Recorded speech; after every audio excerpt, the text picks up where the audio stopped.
You were the worst. I did something similar to build Jesse. Everyone in The Sims, though. Yeah, Greg did do something similar to me, but it wasn't about something gross and sexual. It was a murder. Oh, no way. Oh my god! No way! Oh my god!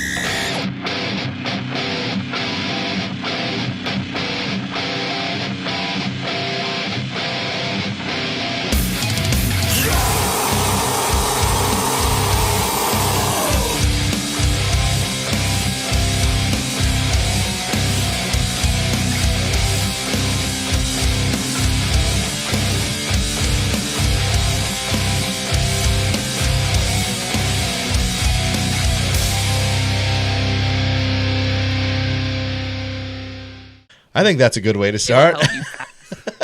Welcome, everybody, to episode 122 of 1 million of the Serial Chillers podcast. As always, I ask, how goes it? Hella, Greg. Oh, I'm fine, thank you. So cordial this evening. I'm fine, thank you. Yeah, thank you for asking. Absolutely. We're also here with Jim and Kristen. Hey, guys. We'll get a little more from them soon. But first, most of you guys know how the show works. Let me explain it for anybody that doesn't. Each week, I sit down with old friends, new friends, good friends, and bad friends to tell them the story of an infamous serial killer, something true crime, dark, creepy, unsolved, or otherwise mysterious. If something isn't clear, be sure to chime in because if you have questions about questions, be sure to ask questions because I cannot answer questions about questions if you never ask questions. Jim, I love your smile. Thank you, buddy. Are there any questions? Then When do you ask questions about questions? Whenever you need them. Greg, sorry, there is no This is guest checking. button today. No guests alone because they're individuals. So that's how you have to change their scores. Sorry, I should have told you. And then you'll have to just keep it where it's all three of us. Okay. Sorry. No, that's fine. I I was saw you going. panicking and hitting the button. Yeah. Okay.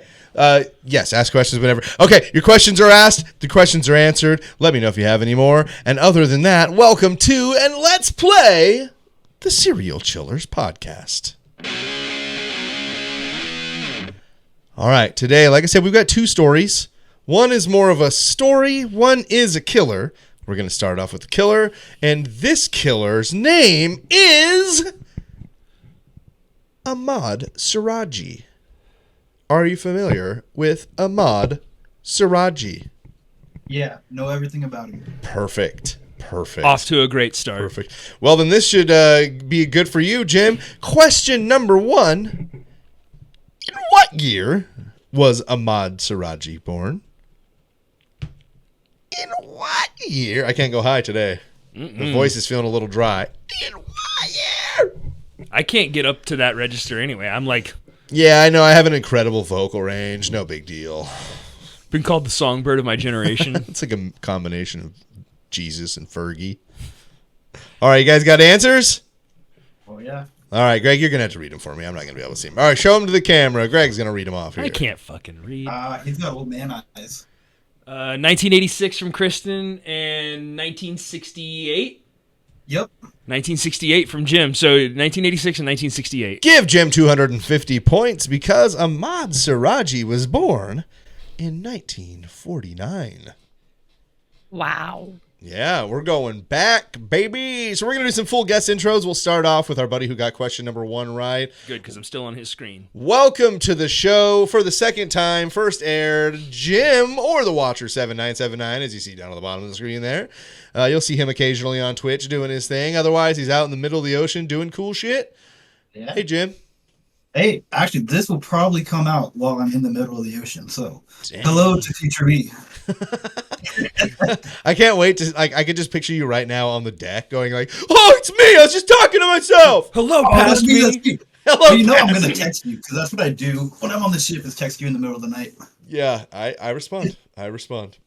Yeah, I twitch a little bit here and there. Hopefully I can pick it up more later this year.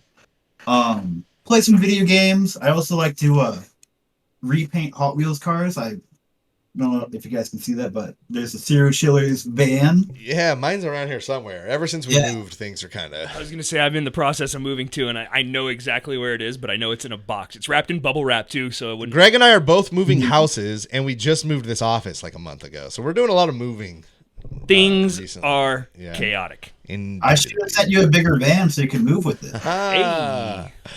Oh, and then we're going to move to the other side of the screen. She may not have won the first question, but that doesn't mean she won't win your heart. Welcome, our good friend, Kristen. Or as you see down at the bottom, it's Kristen A. The A means she's Canadian. Yes. Literally, that's the designation for, like, on my passport. It says A. It doesn't say Canada. It just says A. You know that, right? It's got a maple leaf, and it just says country of origin. A. A. Yeah. Oh, hi, Kristen. Guys, if you don't know Kristen, now you do. But she is also a Twitch streamer on the more full-time side. Super fun streams. I'll let you tell a little more about it. But I love hanging out in Kristen's stream. It's a super fun place. If you guys are on Twitch, make sure you go check that out. Go follow both of those names. But like I said, Kristen a little more full-time. You get to see her a little more often. I'm saying Kristen for partner 2024. I get it trending. That's what I'm doing. I'm trying. Get it trending. Get it trending. Tell them about yourself, Kristen. Okay. So we play retro games and we listen to music and we watch old TV shows and we talk a lot about nothing. It's like And we Seinfeld. do quizzes. Yeah, we're like Seinfeld, but You you truly can participate. you truly put in like a ton of work to your stream, and I think that's what I appreciate about it is even those times where you say like, oh, we do nothing. It's like, yeah, but I could tell you spent 6 hours like making your nothing stream look awesome. So those things stand out. It takes a lot of time. You do It takes a lot of time to do nothing. You do a know? great job. Sometimes we do Lego. We do Yeah, Lego, yeah. you know. I got a Lego and- set I need to jump on and build soon too. Kind of Lego. It's the T-Rex breakout set. Nice. Yeah. I have a partially done R2D2 here. We need to He's see still only this much done. we need and to I've see been the working rest on of that him for a long R2D2. I mean, it's just like him to me. time. Oh, and a piece of him just fell off. And, Oh, this is great. what happens with that one. That's why Pieces fall this off. is why I always do all my Legos in one sitting. I get too much anxiety about, oh, am I going to lose some shit? But all right, guys, welcome. Thank you for being here so much. For those of you that don't know, our guests are coming from the internet this time. This is the second time we've done this season. It is far more difficult and different since we've started the video format. The second time I say that because the first time was with Jim and Kristen 2 months ago or so, and we had a huge crash at like an hour into it. We were doing so good too. We were feeling that episode. Yeah, we were rolling right along. It was going well. But you I'm know, gonna knock on the wood right now for us. yeah. Well, hey, we literally changed OBS programs. Like that's how far we went to make sure that we don't have these problems anymore. So thank you guys for being here. I'm excited about all of it. Let's get it going. Reference works for this Ahmad Siraji story are the Serial Killers podcast, not chillers, serial killers. Ahmad Siraji, the Black Magic Killer, which is a crime documentary from Crime Vault. I was like, wait, you can reference yourself? Oh yeah, we're chillers. Serial Killer Ahmad Siraji documentary from Baffling Documentaries. The Black Magic Serial Killer Ahmad Siraji.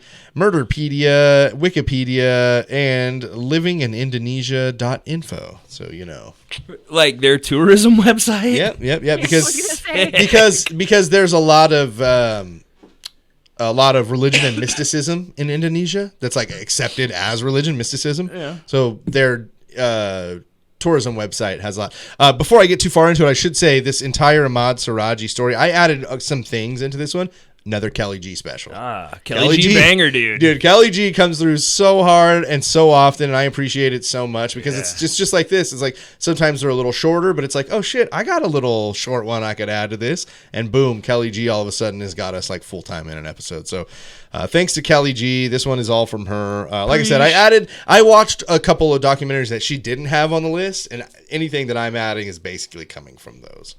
And guys, follow us on the social media grams, Instagram and TikTok mainly. I think I say mainly, but those are the only things I think we even have something on now. If you're on our Facebook still, our Facebook group, or our Facebook page. We are Why? we're not active there. There's nothing there. If you are on our Facebook group and yearn for the old days when it was active with memes and bullshit, come join our Discord. It's not as scary as it sounds. It is just like Facebook group, but better. You just have to download the Tor browser so you can access the dark web. So you can literally get the app on your phone or on your computer. You can use the app in your browser. You don't even have to download anything. You can use the app in your browser.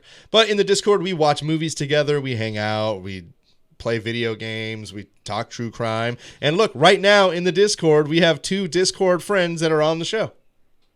So You can talk to me there. yeah, Jim's there hanging out. Maybe So is you Kristen. can be on the show one day. There you You'll go. see my pictures from at sea. Okay, Threadless store for clothes, new sticker store. You guys buy up those stickers before they're gone. Patreon is huge for us, guys.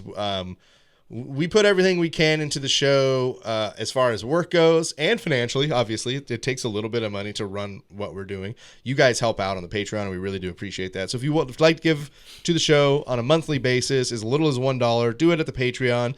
If you'd like to give a one-time donation, you can also do that. Go to serialchillerspod.com. Look on our list. You will see a donation page. You can give a one-time donation. I believe also as small as $1. And literally anything helps. So if you're like, man, I'd love to give these guys $5. Boom. You just bought Greg and I a 2 for $5 12-ounce Red Bulls before we get into the studio. Bang. Thank you. Appreciate you. I thank you, and my energy level thanks you, Yes. and my caffeine addiction. I was going to say, I just finished a coffee and then cracked a Red Bull. If you want to send us anything cool or slightly illegal, P.O. Box 1229, Clovis, California, 93613. Remember, if it is above a, what do we say now? We went on level 7.5 because Yeah, I I think wanted to we be went in up. on a little bit of the fun. DEFCON 8. If you guys are going to send anything at a danger level of 7.5 or higher, remember, attention, hella Greg. Everything I just said is at serialchillerspod.com. You can find every link for how to get a hold of us, to donate, to buy things. We've got stickers on the website. We've got clothes through the Threadless store, and we've got good times to be had in the Discord. What say you? Lonelyfans.com with 2 Z's. That's what I was waiting for. All right, guys, this story takes place in Indonesia. If you're trying to picture Indonesia, listen, world geography, not really my jam. I'm like fully aware of Indonesia, and I had a good idea of where it was, but I was like, I better go check out this geography. I don't want to feel too dumb, but All the way down there in Rand McNally. I'm looking at my map. on the perfect. wall. I'm like, where is it? Well, no- Kristen, let me tell you, no it- cheating. Right? if you're trying to Right over picture, there. it's a lot of islands above Australia, between the Indian and Pacific Oceans, and in the capital is Jakarta, and is made up of multiple islands that connect as the country. I feel like as a product of the public education school, like the public school system. You're like, I don't even know where the Dakotas are. Yeah, not 100%. Like, I know there's somewhere in the middle of our country, but I feel like when Marge was a substitute teacher and she's like, it took the kids 20 minutes to locate Canada on the map, and Homer's like, who could find it all tucked away down there? Like, that's what I feel like when people start talking about maps. Yeah. I'm moving across the country, and I'm like, what states are connected to South Carolina? Also, just for fun, because there's like no up or down in space, like Right. like you could flip the whole thing upside down or like at any range in 360 degrees and it could be technically correct. So, north and south is just a construct, man. All your answers are in space. Yeah. Don't do that. Don't do that to me. Don't do that to me. How about I do this to you All my guys? answers are going to be on the Z-axis today. Okay, I'll do this to you guys then. Indonesia is that grouping of islands above Australia. Question number 2. How many islands make up the country of Indonesia? Many. Would it be cheating if I looked at my map right now? I doubt your map shows them all. Some are quite small. But no, it wouldn't. You've got the information right in your room there. You're not Googling. I would say no Googling. It's an open book test. Yeah, it's like, when your teacher would give you a spelling test and that word would be somewhere in the room. You're like, oh, fuck yeah. And your teacher would be like, if it's in the room, it's fair game. You're like, oh, fuck yeah. I know how to spell acknowledgement so hard right now. Problem is I couldn't read good enough to know that was the word I was supposed to spell. All right, guys. How many islands make up the country of Indonesia? I just want to point out that Jim travels around the world, so I think this is I actually know where it is without looking at the map. All tucked away down there. Yeah. All right. Well, then, Jim, tell us how many islands make up the country of Indonesia? roughly 2,100. Kristen said Kristen said 90. 90. The country of Indonesia Hashtag number one answer. is approximately, according to a UN group of geography, 18,108 islands, with several thousand that are unnamed and undiscovered and unoccupied. So there, 18,000 is the official answer, but they're somewhere closer to probably about 20,000 islands. Now, are they like? I know some aren't inhabited, but are they habitable? Like, Yes. or is it just like? a rock? Yeah, that's what I'm asking. Like, Well, is so- it yeah, volcanic runoff that created this quote unquote island, like technically an island, or is it like an island that you could chill on? Here's the deal, buddy. I researched Mod Saraji, not Indonesian island geography. I love your question and your tenacity, but what I think you should do is look that answer up. I watched a I encourage documentary you. about shipwrecks there. It was called Gilligan's Island. They went out for a 3-hour tour. A 3-hour tour. Man, so many of our listeners are not going to get that. Oh, man. Ask your parents. So 18,108 individual islands. That is according to a UN group of geography. It is the 14th. That's Jim, right? Jim got that? Jim got that 250 points, Yeah, correct. Jim got that. 9 more questions, Kristen. You got plenty of time. According to that UN group, it is the 14th largest country by area and the 4th by populace. So by populace, 4th largest country in the world. It is one of the most populous Muslim majority countries in the entire world, and it gained its independence from the Netherlands and Japan in the late 1940s. I think Netherlands was a pretty brutal, flag to fly under before you gained your independence. So the man who would eventually become Ahmad Siraji was born in Java on January 10th, 1949 as Nasib Klewang. That sounds like you just read someone's name backwards. Right when I read that, I was like, fake name, read it backwards. Yeah, that. Nasib Klewang, Nasib Klewang. Nasib Klewang? I mean, however you say it, it's going to sound slightly offensive. His mother, Sartik, was a devout Muslim homemaker, and his dad was a subsistence farmer and a local sorcerer. Subsistence agriculture, I'm sure if you've taken like any... Hold the fuck on. What? You just want me to... You don't like me just glazing over the fact that his dad was a sorcerer? Yeah, I feel like that deserves a little attention. Well, I remember, ask questions about questions, even if you're the co-host. Okay, the fuck you mean he was a sorcerer? So, remember what I said about Indonesia being heavy with, like, mysticism here. Like, think about, like, when you think mysticism, you think, like, maybe, like, psychics, or you think, you know... Right. There, it is held in the same regard as religion. So if you're like a mystic who has proved that your powers It's are... the same as like being a priest or It's- something like right, that. You're right. just You're- you're like a community leader, but not like a. That's exactly okay. it. You're like the shaman of the town. You're the mystic. You're the town's... They go to you to do the things that they need. Okay, Yeah. I can dig that. Yeah. So there you go. I hope that was a good answer. That's an acceptable answer.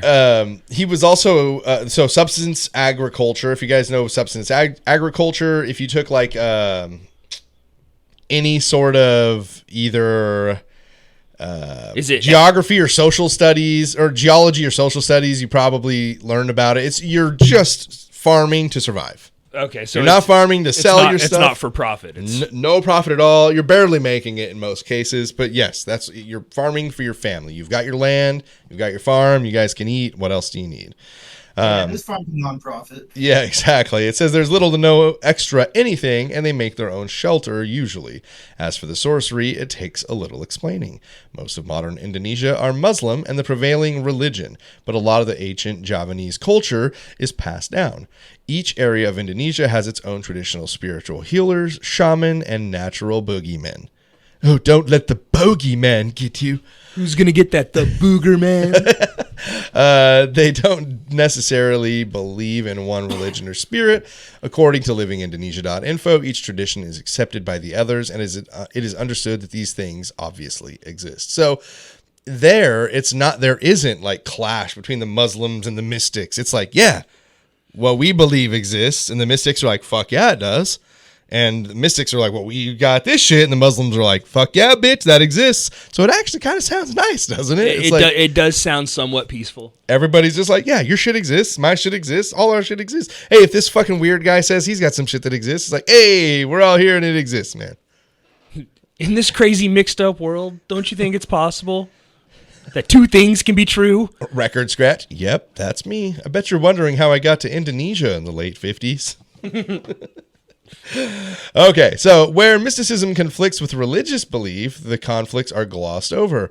Islam and this mysticism can and do coexist in the country. According to an Indonesian psychologist, Erna Minali, there are 3 types of extrasensory perception, that are sometimes part of the mysticism that floats around in Indonesia. It's telepathy, telekinesis, and clairvoyance. So telepathy, we can read minds. Mm-hmm. Telekinesis, we can move shit with our mind. Clairvoyance, we can tell fortunes or see the future. Bro, the CIA said all this shit exists. Well, there you go. So They did. they truly did. And you know mine and Greg's relationship. I wouldn't just agree with him to like for Pacify funsies. me. Yeah. No, they said that there is a sixth sense that sensitive people can tap into. And so and that includes the ability to remote view. I was going to say remote viewing has a lot to do with that. telekinetics and Telepathy. and clairvoyance. Oh, okay.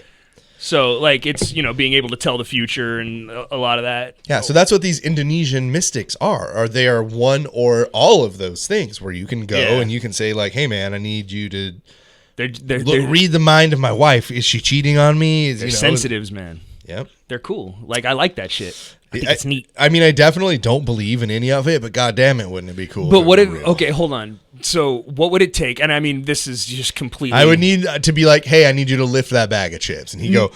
No, I mean like to make you believe that they could tell the future, or I mean, you would have to physically see them do it. Obviously, I get. Yeah, it would and need I to be my understand. own 2 eyes. What about like spoon bending or anything like that? Nah, Too easy. it's not. It's like it's just like too easy. Spoon doesn't. I would want to bring them to my own controlled environment. Yeah. Like they don't get to like, oh, you come to my place and I'll show you, blah blah blah. Right. Because I remember reading about all the like seances they used to do in like the 20s and 30s, where they'd have it set up with speakers and things rigged to drop, and there's your aunt or uncle or whatever. I would be like, hey, come to my office. Like, all right, turn that camera on. And what am I thinking right now? Like, and they'd need to be like, oh, you're thinking about something, at least like how we talked about how the psychics would, when they did the CIA stuff, one of them would be like, oh, it's water. And then the other one would be like, oh yeah, it's something wet. And the third one would be like, it's a waterfall going over rocks. They all perceived it differently, but they were all basically correct. In the neighborhood. I'd be okay even if you were like, yeah, you're thinking about something like this. And I'd be like, all right. Pasta okay. sauce. And then, all right, I'm going to go to dinner in 2 hours. Like, what is the person sitting at the table next to me wearing? And then if all 3 of those things go down, I'd be like, this is probably fucking real, man. I'm not. That's fair. No, I feel was like just that's curious. how I am with religion too, right? Haven't I always been like, well, you show me God exists, I'm not still going to be like, well, no, fuck that guy. Be like, there's probably a God. I'll say I'm sorry now. Yeah. But No, I was just curious, like what it would take, because I know for some people they strictly do not believe and will not believe even in the face of evidence. I'm open to anything. No, and Yeah. I'm sure you are. I'm just making a point that Be open to everything, you stupid bitches, so Greg doesn't have to feel this way. Yeah. Good enough. So, some people believe that everyday tasks can be governed and manipulated by sorcerers who can also act as medicine men, priests, or masters of ceremonies. Sorcerers like Siraji's father and later Siraji were sought after for many tasks throughout these villages. Question number 3. What was one of the things that the article mentions that they were highly sought after for? Is it A, making the bulls more fertile? B, moving clouds for weather? C, improving the family's chances of coming into money? Or D, keeping spirits away? Ooh, can I guess too? Yep, making the bulls more fertile, moving clouds for weather, improve the family's chances of coming into money, or keeping spirits away. And you can just write the letter if you want. You don't need to write the A, making the bulls, B, clouds, C, families. D, spirits. Okay, Kristen, what'd you say? D. Keeping the spirits away. Jim says D. Keeping the spirits away. That was also going to be my guess, but I'll say clouds. So think about this. In this area of Indonesia that Suraji's father works and Suraji will eventually work, they're pretty much all sustenance farmers, which means they require rain over their farms, which means that one of the main jobs that these sorcerers would do would be to move clouds, which makes me believe that these sorcerers had a little bit of an idea about like weather patterns. Yeah. And we're just like, no, I can't move those clouds today. Sorry. But the next day they're like, yeah. Oh. Well, I mean, I think there's a certain amount of showmanship that goes into that, but also like. And no points, by the way. Good guesses, though, guys. I means I wrote a good question. But also, do you remember the movie Men Who Stare at Goats? Yes. They were George Clooney's driving through the desert, and he's like looking up at the clouds, and what's his name's like, "What are you doing?" And he goes, "Cloud bursting keeps me sharp." And he's like just like breaking clouds apart in the sky with his mind. So if it's, you know, right, if that's a thing, yeah, you know. Fucking George Clooney, come on the show and tell us about it. So yes, things like moving clouds to bring rain. Also, sex workers in the area would seek them out to make them more attractive, so they would get hired and get more customers. Wives would ask them for potions to prevent their husbands from cheating on them. And if you don't believe in this stuff, you could probably see why people do. Like it's like if I told you, hey, I've got a guy who will come over and he'll give you this potion, you just put it in your significant other's drink and they'll never think of another person besides you for the rest of their lives. Like, maybe kind of nice. Like, it's definitely immoral, but you know, who the fuck am I? So, yes, much like Western psychics, these sorcerers and shamans can sometimes get lucky with their premonitions or actions. So that's what I mean is like, if they got a good idea, hey, I can see the wind blowing that way. It's like, oh yeah, I'll move the clouds over to your field today. Well, yeah, and if you look at like old Mayan cultures and stuff like that, a lot of the ancient civilizations, the people who were the leaders of the community were people who wrote calendars and understood star cycles and weather patterns and stuff like that. So why they only make their calendar go to 2017 or whatever? 2012? Yeah, whatever it was. There's a reason. God, it feels like that was only a few years ago. I hate how old I'm getting. So they also sometimes produce real cures and placebo effects. So like they were medicine men in the ways that they were mixing roots and herbs and sometimes, you know, like we know that like if you have ginger with an upset stomach, that's just a root. But fuck, man, that'll make your stomach feel real good. A little scopolamine makes you feel better. Too much scopolamine turns you into a zombie. Hey, and you find that out when you're a sorcerer. But his father would teach him sorcery, so it's passed down from his father to him. He is rumored, his father, to have been very harsh with him in their teachings, and like it would get so bad, like if he wouldn't get stuff right, he'd beat the shit out of him, and you know, we wouldn't have a serial killer story generally without something like that at the beginning, at least a little bit. In his early years, I think he dabbled in petty crime. And when I say that, who hasn't though? Literally, look at what Kelly G wrote. A child playmate remembers spending a lot of time with him until he grew evil. But it honestly sounds like he had just started doing like a little bit of stealing and fighting other kids. Lots of people do that. Yeah. But to be fair, usually... I wasn't a thief. I was a vandal. Usually serial killers start small and escalate. Yeah. So if you're going to start, there is a chance Keep it small. Yeah. If you're going to steal, only steal from corporations. That's the official serial killer stance. Steal as much as you can from corporations. But just don't implicate us if you actually do it. So lots of people are believing that he's kind of bad from the start. But Kelly G points out that like he seemed like he was doing like typical boy shit, and just like he was in a small village, and it kind of stood out as being kind of asshole behavior. Culturally, to us, I think a lot of the things are like, well, that's not that bad. But for being in like a small village on a small island, I get it. His smaller village means a lot more attention. Right. So we got question number 4. At what age did he receive his first extended prison sentence? This one's multiple choice. Okay, so is it 14, 19, 26, or 29? At what age did he receive his first extended prison sentence? 14, 19, 26, or 29?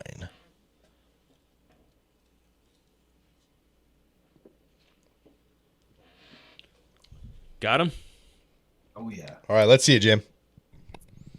14. 14. Kristen says A. Please 14. stop picking the same answers as me. I think she's like looking at my answers and copying me. Double She knows I'm 14s right. is double zeros for you guys. Sorry, because at the age of 19, Ahmad I Siraji. could have put 19. Can we go back in time? Go and with- I can put 19. I don't Always know. tell people. Are you a mystic? Can we do that?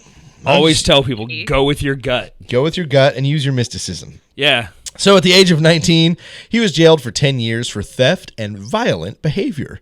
When he got out, he was soon jailed again for cattle theft. What a fun thing to What's steal, the though. recidivism rate in Indonesia? I don't know. There's so many cows to steal.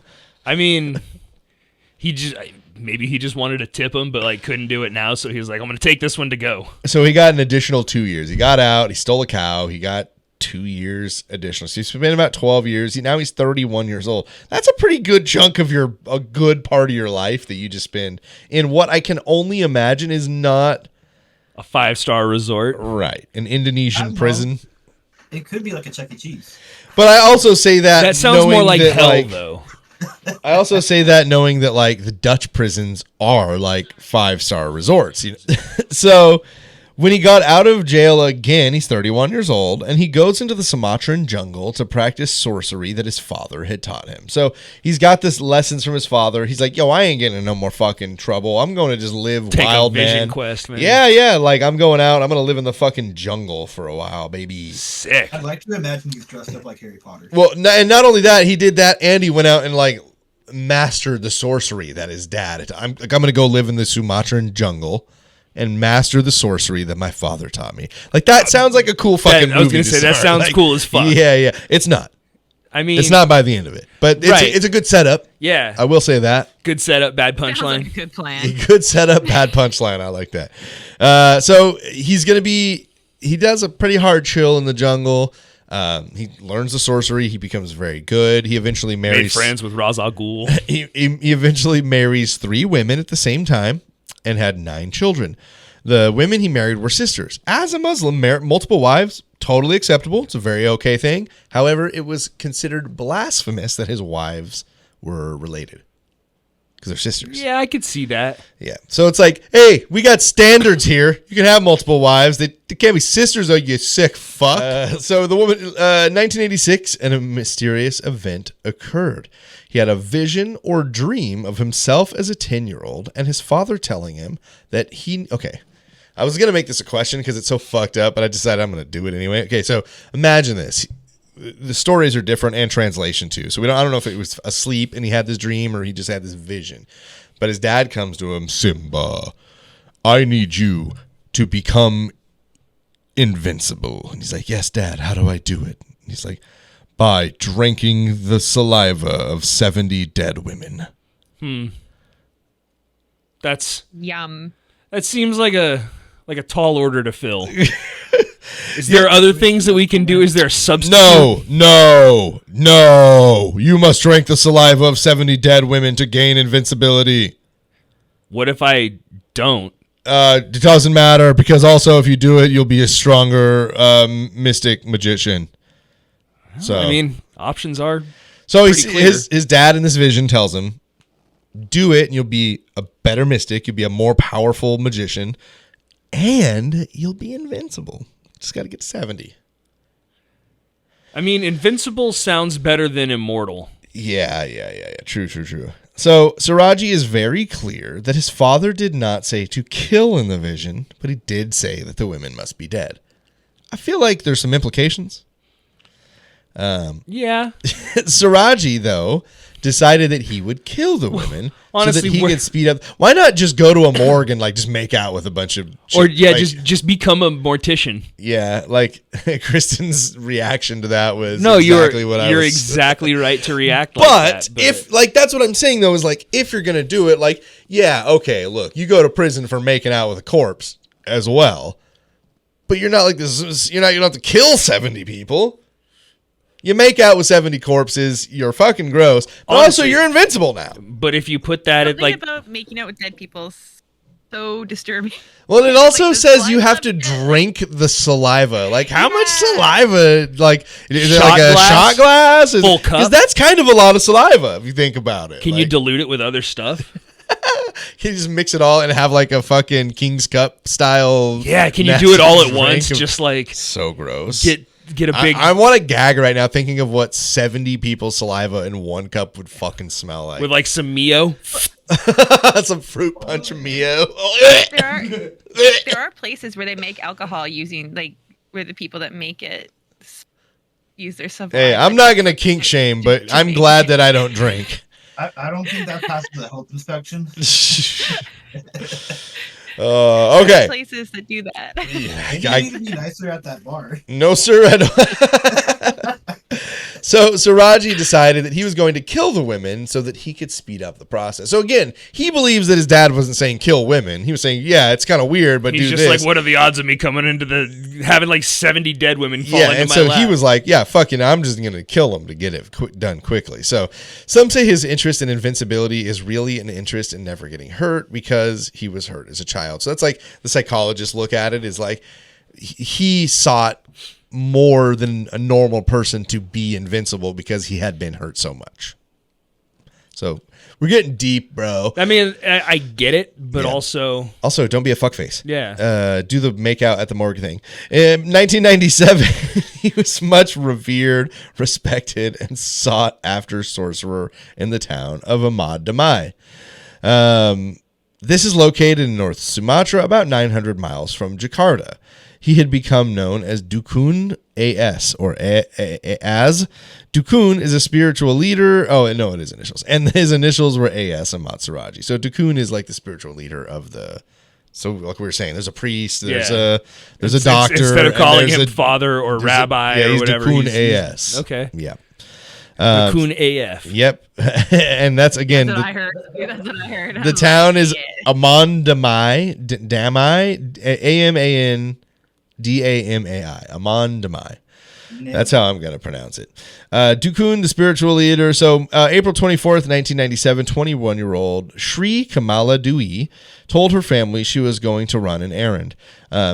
Kelly G points out that in Indonesia, she believes that the names work like backwards. Like Dewey would be the first name, Yeah. and Shri Kamala would be the surname. There's other countries that do that. As Yeah, well. yeah. I just mean specifically for this, though. Like, isn't Yao Ming like his like on his jersey? They always put Yao because of that was the surname. okay, interesting. I don't know enough to I think- comment on this stuff. This is why I always step away. I 'cause know I they do it could- in Japan. 21-year-old Shri Kamala Dewey found her way. She was going to run an errand. Dewey left her 2-month-old daughter to go on this errand. On April 27th, the unnamed nephew of the village leader, Sugito. I always loved the this one is an actual nephew, but they refer to him as nephew like throughout the town. That like Hawaiian, Yeah. like, hey, nephew, like Yeah. and that's such like there's nothing that makes me feel like I don't know, for like just a random word to be called, being called nephew makes you feel pretty nice. So Yeah. thanks Indonesia for It makes you feel like they're looking out for you. yeah, for sure. So he ran to tell Sugito is the village leader. So Sugito and Dukun, we're learning some Indonesian shit today, guys. We're all gonna forget right when we're done, aren't we? So unnamed nephew ran to the village leader who was walking through a sugarcane field when he noticed a weird, out of place dirt mound. So again, bad gas travels fast in a small town. Sees a weird mound of dirt out in the middle of a sugarcane field. And also, we're talking about sustenance farmers in this town. Like, there is no reason you'd be digging up some of your crops and there'd be a big old fucking mound of dirt in the middle of your sugarcane field. Highly abnormal. That's what Sugito's nephew notices. I could see that. Like, just being like, that mound of dirt seems out of place. Yep. So the authorities tell him to check it out and to dig it up. Cool. Hey, I think I saw a weird mound of dirt. So go look at it. Yeah, and they tell him, hey, if it's human remains, stop. Call us back. Don't touch it. Yeah. So essentially, calls the police, and they're like, yeah, dig it up then, idiot. And if it's bones, get the fuck out of there and call us back. So he gathered 6 villagers, and they began to dig up the mound. Sugito says, we kept running away because the smell and the fear. So Just they'd tagging be digging out. and then like run away, like because it smelled bad and the fear. Sugito says, yeah, they kept running away, but as they continued to dig, it became very clear that it was a woman, and they believed that it was Dewey. People did recognize her as Dewey because it was, like, it's not like a crime scene. It wasn't like taped off. It was like 6 villagers who were like, and everybody came over checking that shit out because I'm sure they made a big old fucking scene of it. So people were like, it's Dewey, So they interviewed her mom in one of the documentaries, and she's talking about having to identify the body, and it's pretty sad. She says they only revealed her legs, but I recognized her immediately. But again, Dewey didn't tell anyone where she was going that night. So she went on this errand, and since nobody knew where she was, they didn't know where to even begin to look when she didn't come home. Question number 5. Who was responsible for a major break in finding Ahmad Siraji? Was it A, a local food vendor, B, a police officer, C, her rickshaw driver, or D, a garbage man? Oh, rickshaw driver? Yeah, dude, it's Indonesia. Sick, dude. Local food vendor, police officer, rickshaw driver, garbage man. Fun fact. Okay. For like 3 weeks when I lived in San Diego, I was a rickshaw driver. Really? Like down in the ocean towns that, you get all faded and you want to bar hop, you get on rickshaws. Was it a local food vendor, a police officer, a rickshaw driver, or a garbage man? Jim says a local food vendor. Christian says a local food vendor. And they're both wrong.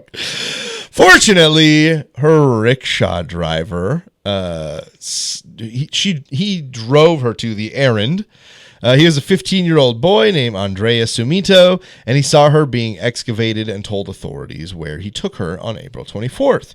He says that he took her to see Dukun AS. Oh. Mm-hmm. On Dropping names? Oh, shit. On April 30th, 1997, authorities searched Suraji's house and found Dewey's dress, handbag, and charm bracelet.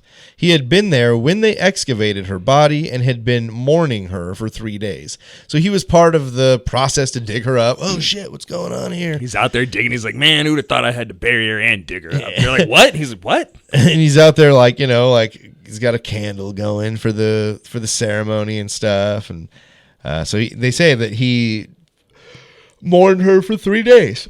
However, the evidence they found at his house seemed like the type of trophies that many serial killers would take. Also, they kept digging and were able to find several more bodies and way more bones.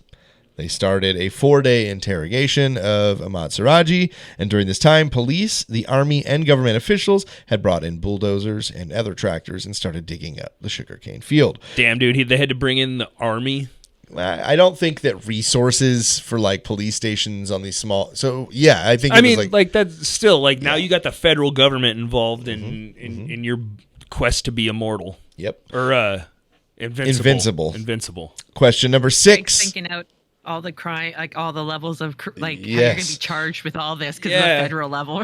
Yeah, like it went from like a local deal where you killed somebody and now the local police department's upset about it to like now the army has to come in with heavy equipment to look for more bodies. Like you fucked up. Big time. So question number 6, how many bodies would they eventually find within the soil of that sugarcane field? Fuck me, a bulldozer's worth at least. How many bodies? This one is open. Closest to the answer gets 250 points. What's the score right now, Greg? 500 to 0? 500 to 0. All right. I believe in you, Kristen. You got this. I This is where it Don't all do turns it. around. No. How many bodies would they eventually find within the soil of that sugar cane field? How many, Jim?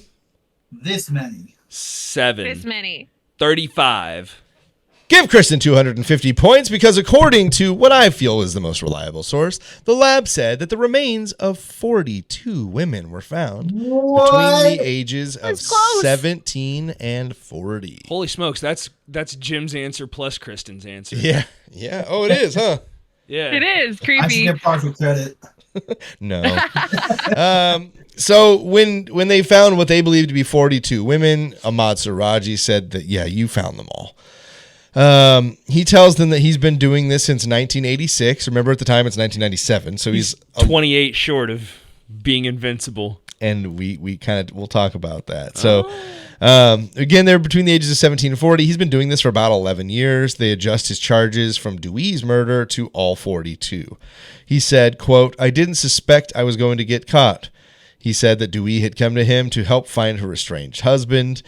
He explains that he would charge his victims the equivalent of $200 to $400 for various sorcery-related services, and after they paid, he would go to the sugarcane field for the ritual to do whatever that they paid for, and he would just kill them, bury them up to their waists, and drink their saliva after he strangled them ligature style. Wow. Yeah. What I mean, Took their money too. Yep. that seems so excessive.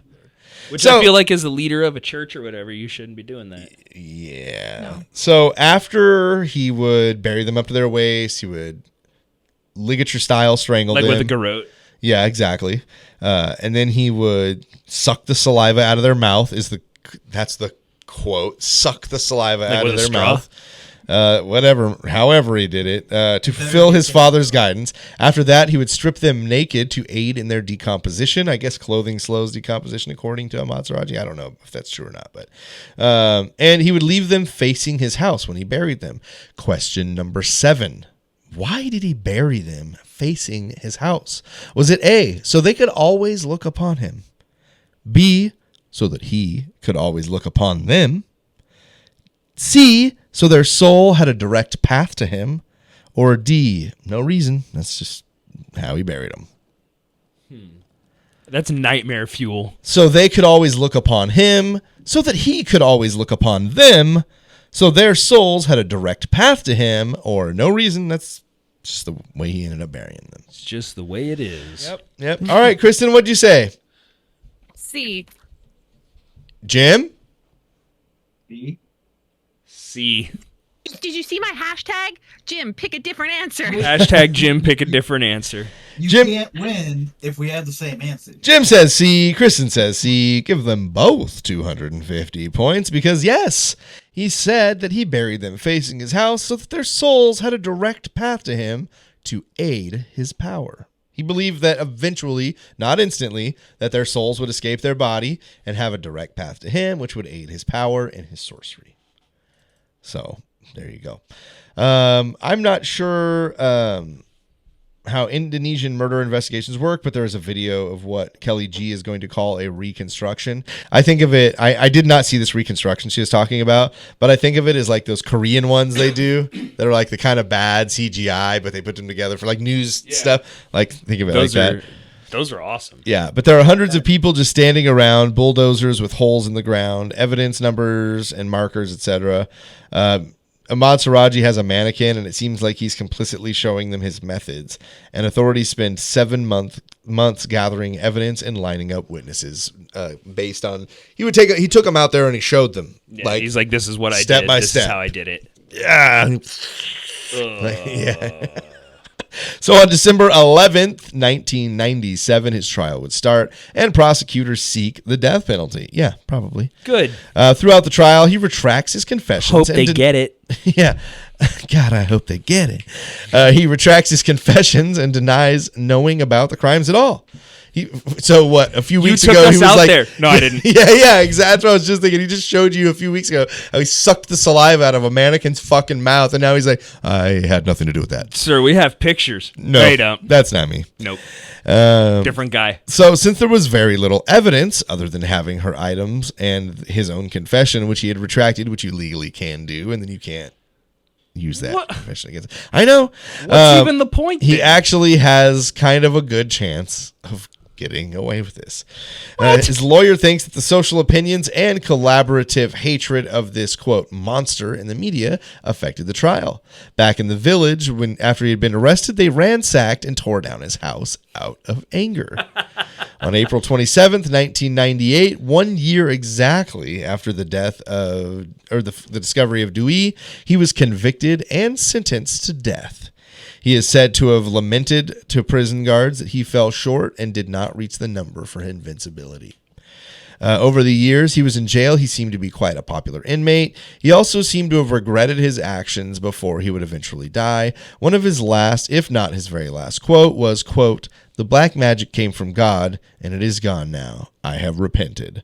His last wish was to see Tumini, his first wife, and the prison granted him that request before, on July 10th, 2008, he was executed. Question number 8. For 500 points, this is not multiple choice, by what method was he executed?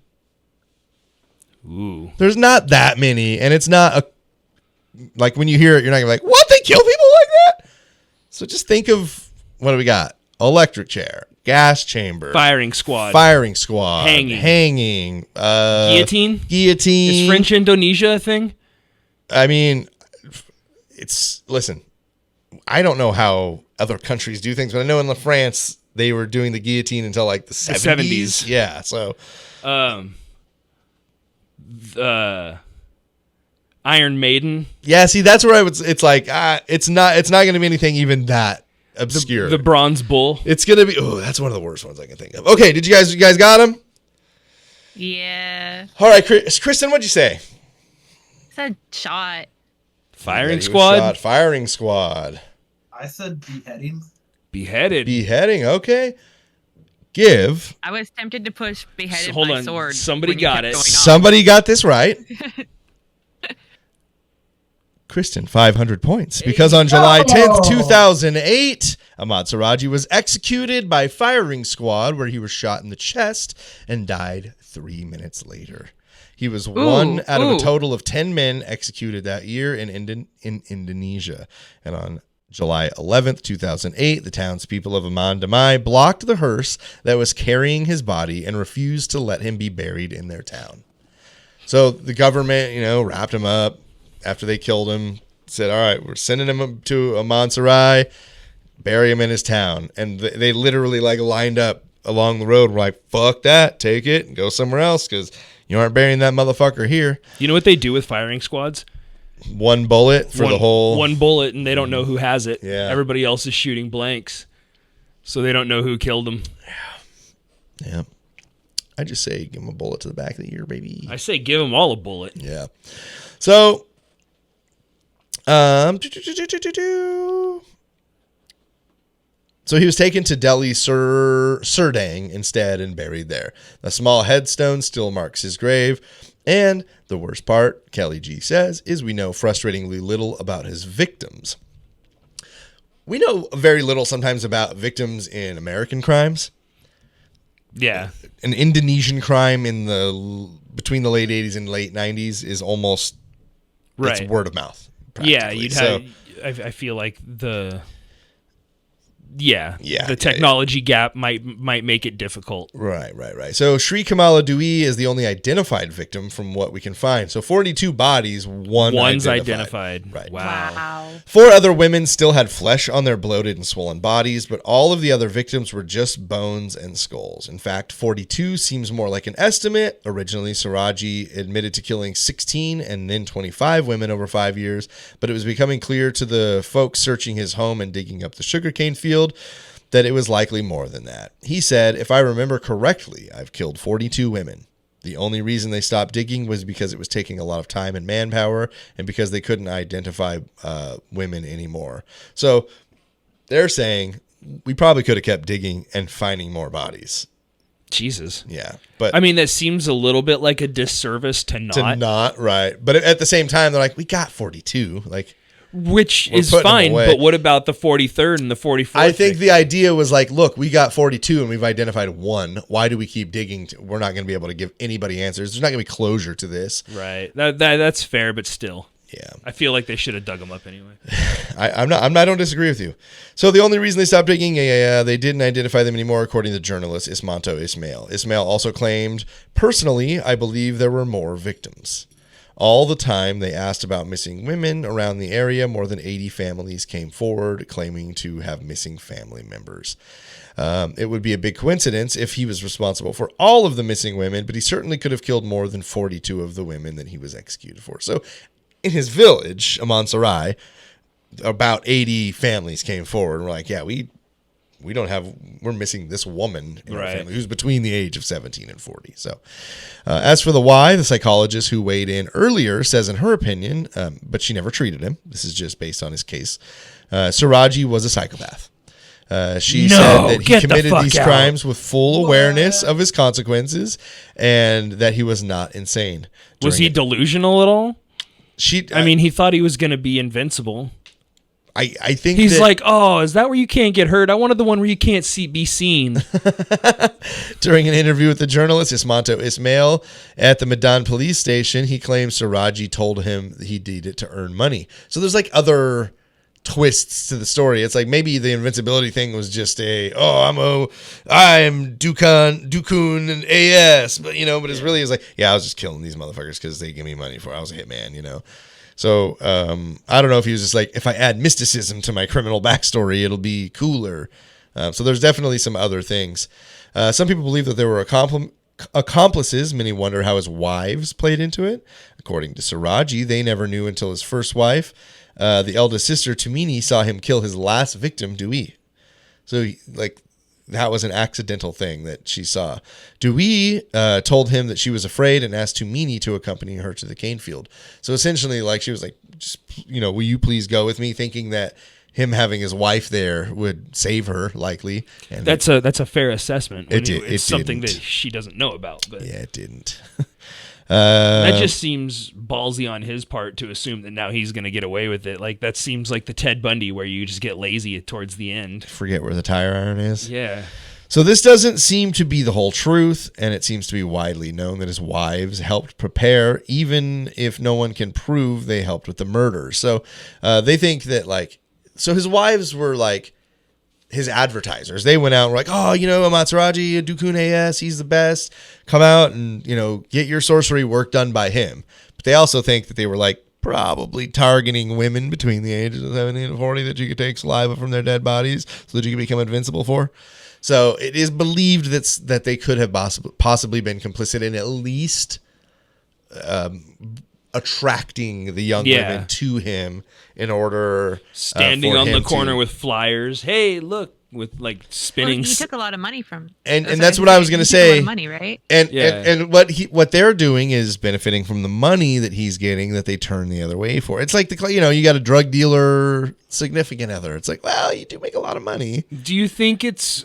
But I mean, if you're taking $300 or $400 a person, I when it says $300 or $400, if I'm not mistaken, this is a large amount. They're talking like $300 or $400 American, right? So they're taking a month's income from someone. Yeah, but still, if 80 people on the high side, But he's still a sorcerer, and he's still that's what I'm saying. But it's a good side hustle. But you were talking about there being a hitman, him potentially being a hitman, so he's getting paid on the front end and on the back end. Plus, he's still a sorcerer. Plus, if someone comes that doesn't fit his bill, that he wants to suck the saliva out of their face, he just does the sorcery work. Right. So it just it seems like there's a lot going on to how he was able to make this work. Like they had to, the wives had to be involved somehow. Yeah.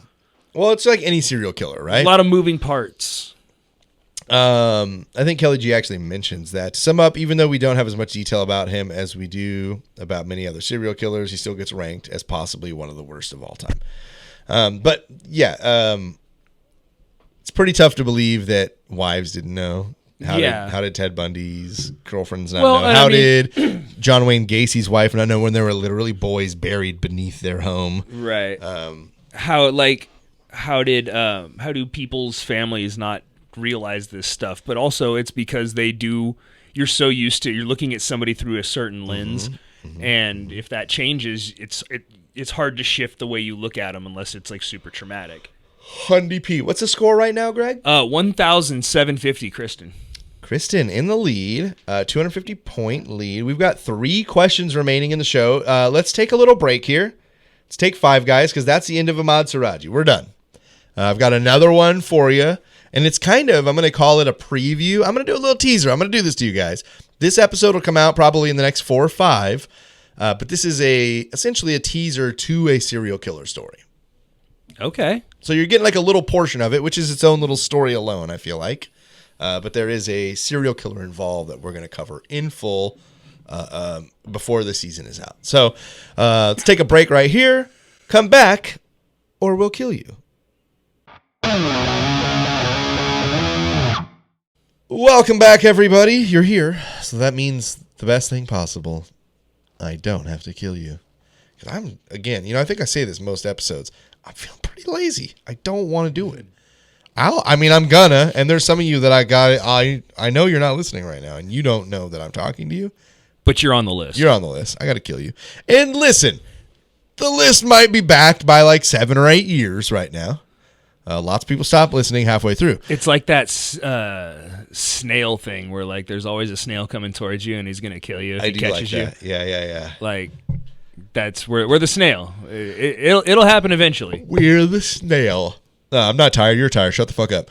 This Jim, Kristen, how you guys feeling? Ready for part 2? Good. Yeah, ready. I'm back with it. I'm feeling it. All right. It's a close one, 750 to 1,000, and we've got 3 questions remaining. Let me see here. You better be looking over your shoulder. I'm coming. 2 of them, gross, are... Sorry. 2 of them are one person is scoring. So somebody is getting points on at least 2 of these questions. So Jim, if you answer both of the next 2 correctly, you could take the lead or get the closest. And then there's a multiple choice question to end the game. Remember, if we go to tie at the end of regulation, there is an artistic challenge. The artistic challenge does not challenge your artistic ability. You're going to want to pander to your judge, who this time would be Hella Greg. We have had an artistic challenge. Yeah, we've had one, I think. You guys will no Jim or Kristen, you wouldn't have seen it because it hasn't aired yet. But has no, that hasn't aired yet. But there will be an artistic challenge in this season. So in that's the next couple of episodes. Yeah, I think it might be next week. But if you guys come around to it, you could get there and just get ready to draw something extra pandery to Greg. He'll let you know what it is when we get there. Okay, so what we are talking about here for part 2 is something that is called the Bear Brook Murders. So, references here are from an Oxygen.com article, Bodies in the Bear Brook Barrel. Worst serial killer out there, a June 2019 article by Eric Shorey and Gina Tron. MaryHallbergMedia.com, The Bear Brook Murders, Solved Cold Case, 1985, January 22 article by Mary Hallberg, and the Wikipedia page for the Bear Brook Murder. Okay, story is actually a part of a much larger story that, again, I told you guys before, we're kind of teasing here because there is a serial killer that is connected to this. The story is much greater, and we will kind of dive into it. But this one particular part of it stuck with me, and because we're a little short on time with the Matsuraji, throwing it on the end here. Question number 9. In what year was this discovery made? The Bear Brook Murders. Interesting phrasing. In what year was this discovery made? Yeah, it's not in what year did the murders happen? Or in what year was the killer born? In what year was this discovery? Was the discovery made? Yeah. Discovery made. All right, let's see what you got. Go on. 1979 from Jim. 2000 from Kristen. # let's go. Give Jim 250 points to tie it back up because on November 10th, 1985, a hunter found a 55-gallon drum near the site of a burned-down store at Bear Brook State Park in Allenstown, New Hampshire. Inside of the drum were the bodies of an adult female and young girl wrapped in plastic. Autopsies determined both had died of blunt trauma. The 2 were buried in Allentown Cemetery with a tombstone that read, "Here lies the mortal remains, known only to God, of a woman aged 23 to 33 and a girl child named aged 8 to 10. Their slain bodies were found on November 10th, 1985 in Bear Brook State Park. May their souls find peace in God's loving care." So that was nice. The state did that for them because they were unidentified and seems kind of wordy, but that's fine. They weren't charged by the letter. Yeah, where was the fucking editor on that one? On May 9th, 2000, the remains of 2 young girls were found near the first discovery site. These bodies were also in a 55-gallon. This is 15 years after the original discovery. Yeah. Kristen would have been right with 2000. But that was the Probably what to say. That was the second discovery. No, but she was. That was the second discovery. But this was another 55-gallon drum that's nearby. Police believe that all 4 murders occurred at roughly the same time, despite investigators inexplicably missing the second drum in 1985. They think they just missed it.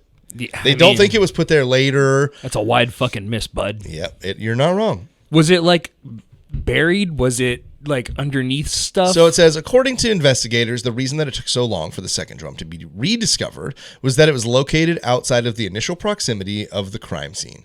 So whatever they said, hey, 25 yards, every direction that's the crime scene.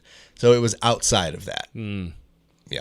Well, and I don't know the 25 yards. It could be 100. It could, I don't know what it is. Could be a mile or whatever. It was just Right. So, and I think it was closer than that. Something makes me feel like it was like in eye shot, like it is close, but not like right next to I'm going to stand here on top of this barrel and throw a rock, and where it lands, that's how far the radius is. Yeah. So the cause of death for the children found in the second one was also blunt force trauma. The adult, later identified as Honeychurch, was determined to be Caucasian with possible Native American ancestry.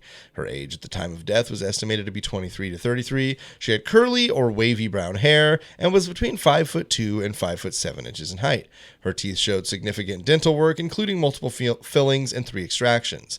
The 3 girls were thought to have also been of Native American heritage and had light or European American complexions. There's a lot of shit you're going to hear in this that I didn't go into all of the explanation on how they determine these things, but some of it I had no idea was even possible, but they were correct on almost every assumption they made based on the information they had. So if you're interested in forensics on how they do stuff like this, like definitely look into this case, because it's like some of this stuff, again, I didn't explain.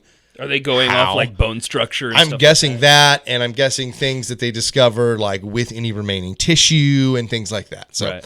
3 girls were European American complexions. The girls found, the adult female, later identified as Vaughn, was between 5 and 11 years old. She had symptoms of pneumonia, crooked front teeth, and a space between her top 2 teeth, 2 earrings in each ear, and was between 4'3" and 4'6" tall.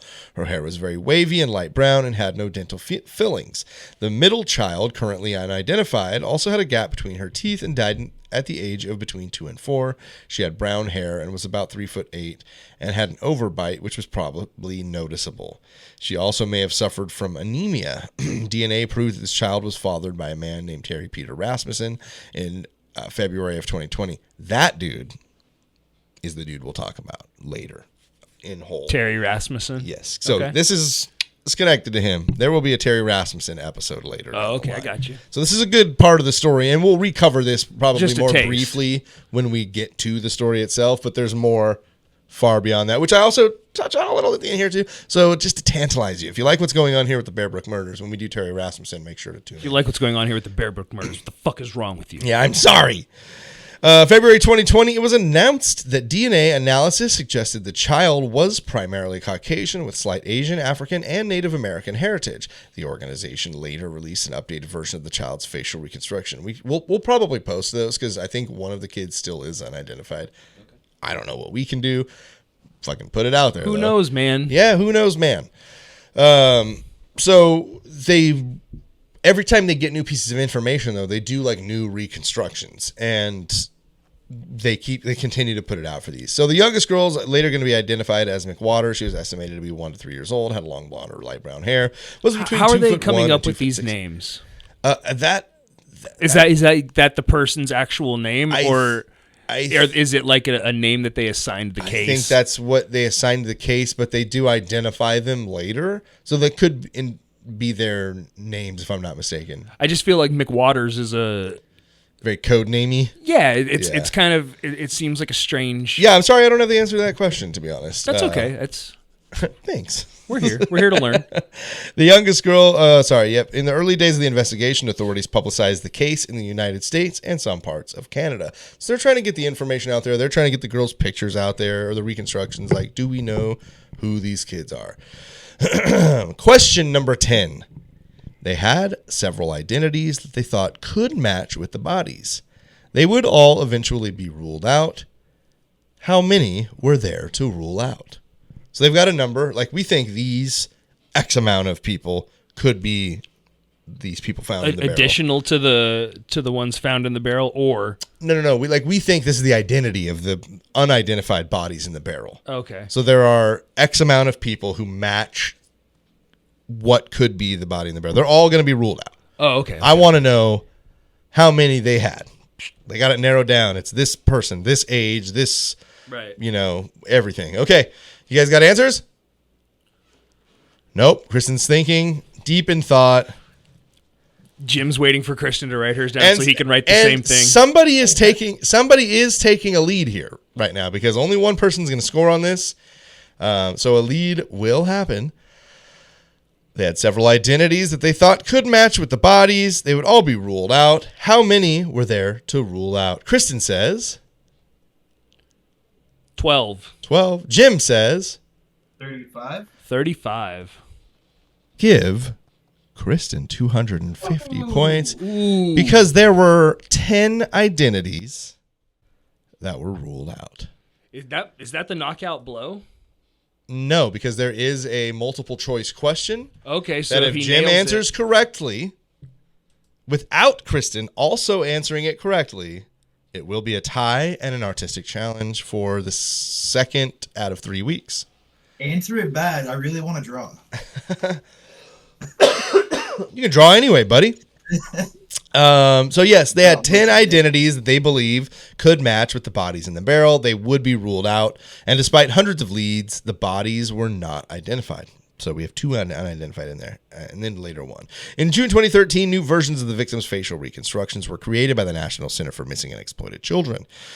These versions incorporated their dental information, showing how their teeth could have affected their appearance of their faces. The reconstructions were created in black and white, as their skin tones and eye colors could not be officially determined. It's a good method to go That's for, fair. right? Like, but I mean, how could you, if you have to do it in black and white, like, there's still a hue, right? Yeah, there's still, a, like- a darkness or light. I don't know. But in November 2015, the National Center for Missing and Exploited Children released a third set of reconstructions of the 4 victims at a news conference at the New Hampshire State Attorney General's office. In 2014, police announced that DNA profiling had revealed that through mtDNA that the women and oldest and youngest girls were maternally related. This means that the woman could have been the girl's mother, aunt, or older sister. okay. So 2 of the 3, because there's 4 bodies total. Right. 1 unidentified, 2 believed to be identified. Now connected to, maternally related to the adult woman who was also found. Gotcha. This is kind of some of the stuff that I was talking about that I found kind of fascinating. In 2015, the woman was identified as the mother of the 2 girls. So 2014, they believed that she was maternally related. 2015, she's the mother. It's confirmed. Yep. Other forensic information showed that the woman and children lived together in the northeastern United States between 2 weeks and 3 months before their death. So How do you gather that? that's what I'm saying. Go look into it.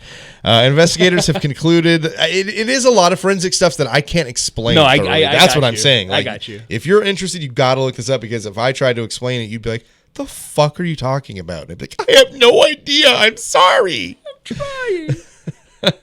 Investigators have concluded the woman and 2 of the children lived in the area where their bodies were found. Advanced forensic testing showed that the 2 to 4-year-old girl probably spent most of her childhood in either the upper Northeast or upper Midwest, perhaps Wisconsin.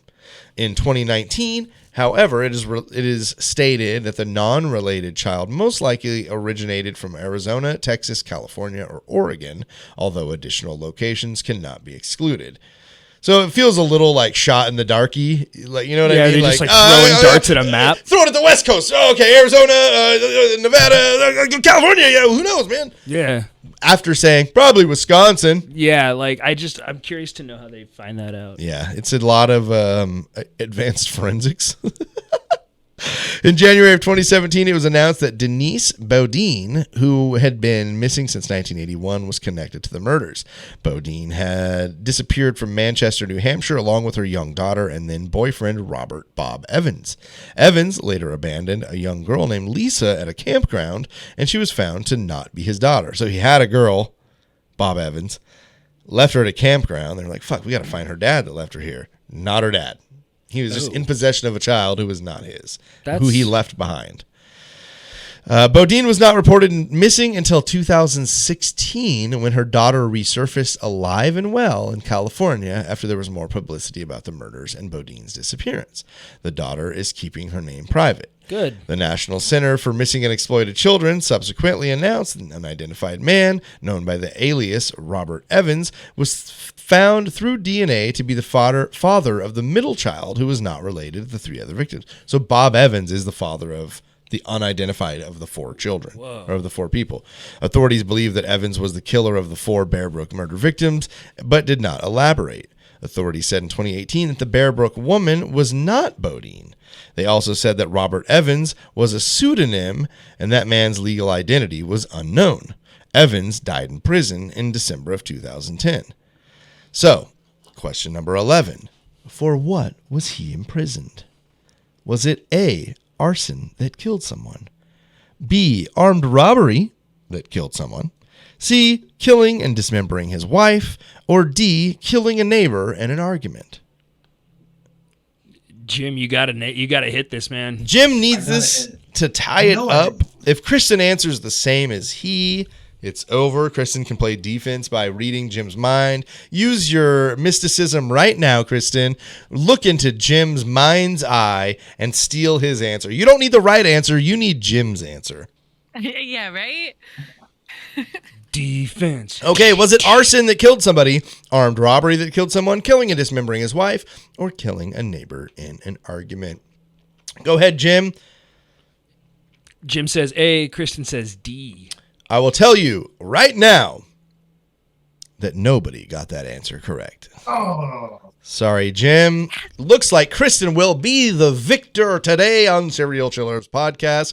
Congratulations. Your prize, as always, is nothing. But, high fives and everything. Bragging right.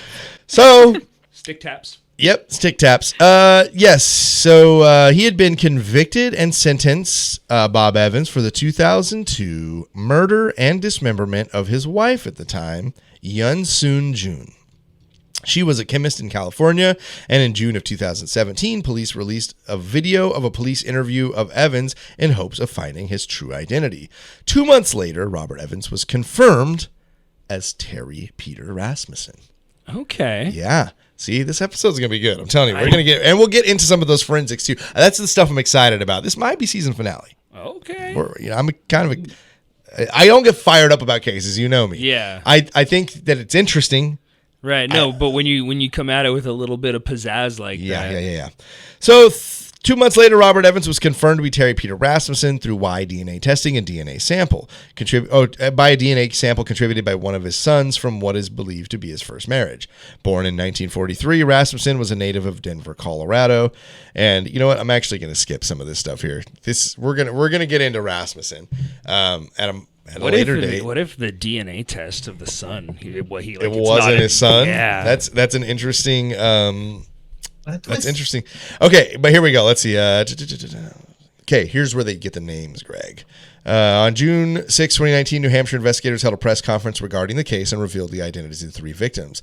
Mary Elise Elizabeth Honeychurch was born 1954 and was the mother of Mary Elizabeth Vaughn, who was born 1971, and Sarah Lynn McWaters, all of whom went missing from La Puente, California around Thanksgiving of 1978 while she was dating Terry Peter Rasmussen. Okay. Honeychurch had an argument with her mother and left the residence, never contacting her relatives again.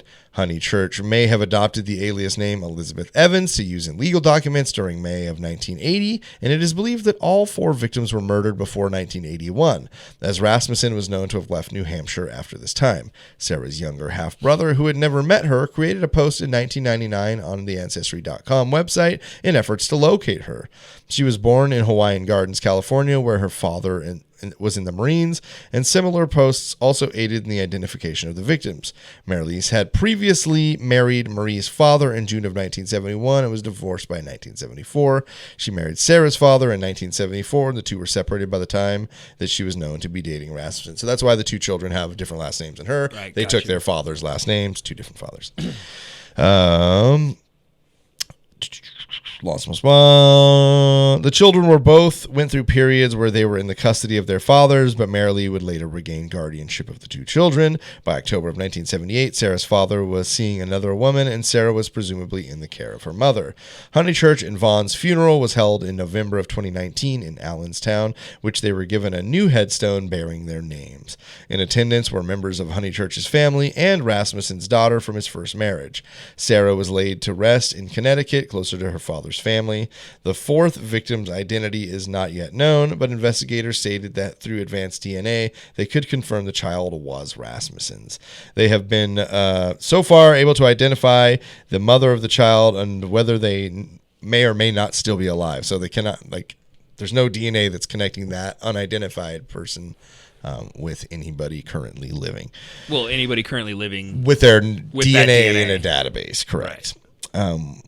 They have in February of 2020, a new rendering of the fourth victim was released by the National Center for Missing and Exploited Children. So that's what I meant, is they keep going. 2020 is 25 years after this body was discovered. So and if we know one thing from the show, the Center for Missing and Exploited Children is one of the most. 2020 is 35. Yeah, you're right. 35 years ago. Yeah. Holy shit, man. We are getting old. That's what I was like, that doesn't sound That's right. not math. I'll call the right number.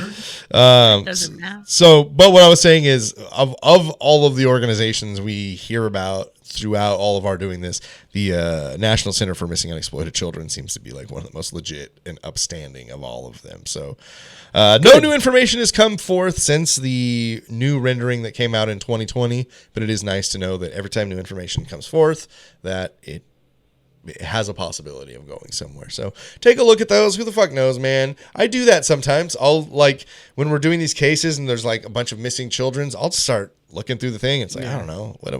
What if? Yeah, exactly. What if, man? So You never know, man. that's going to conclude this. Kristen, congratulations. You're champion this evening. Take a victory lap. Thank you. Thank you. It tell- was hard here, It was hard. With Jim messaging me and Jim was telling me he was messaging coming for you. me, and then I play the psychological game. He's trying to he psych was- you out. studying, that he was studying. Wow. He was going to win. And yet, tell him one more time where to find you, Kristen. You can find me on Twitch. My Twitch name is Kristen A. And I do variety stuff and a lot of talking. It's down on the bottom of her screen, and I'll tell you, honestly, as an occasional Twitch streamer myself, I don't find myself hanging out in Twitch streams that often because they're not that interesting to me. And Kristen's is one that does thoroughly entertain, even if it's I'm gonna sit here and just eat dinner and hang out with Kristen, because she almost always has someone else in voice chat. And if not, the chat is always flowing really good too. So it's a good place to hang out. So Kristen, thanks for being here. Congratulations. We do quizzes too. Yes, we do quizzes too. I love watching the old TV shows. I love Kristen does a lot of FMV video games. So they're video games that are movies. Yeah.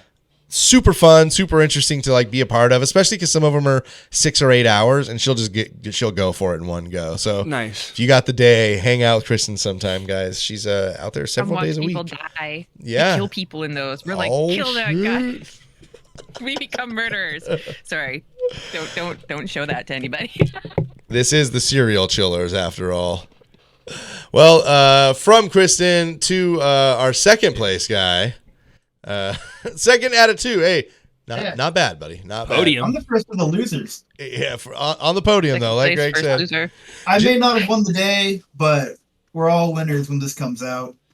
Truth. Truth. But when I get back, I'm gonna try to do some more streams. If you're in the Discord, let me know what you want to see, or multiplayer games, because that's what I really like. Maybe even if we don't have a lot of viewers, we can go stream. Play a game and stream it. And hopefully I can get back on the painting streams like I was doing, because those were pretty fun. We'll have to see what happens in 3 months when I get home. Yeah, otherwise just join the Discord and check out all of Jim's cool pictures from C, because truly originally the pictures of the world thing was called Jim's Travels or something, but everybody else was wait, we want to post pictures of our stuff. I was like, all right, Yeah. I'll change the name. You got to talk to Jim about it. Yeah.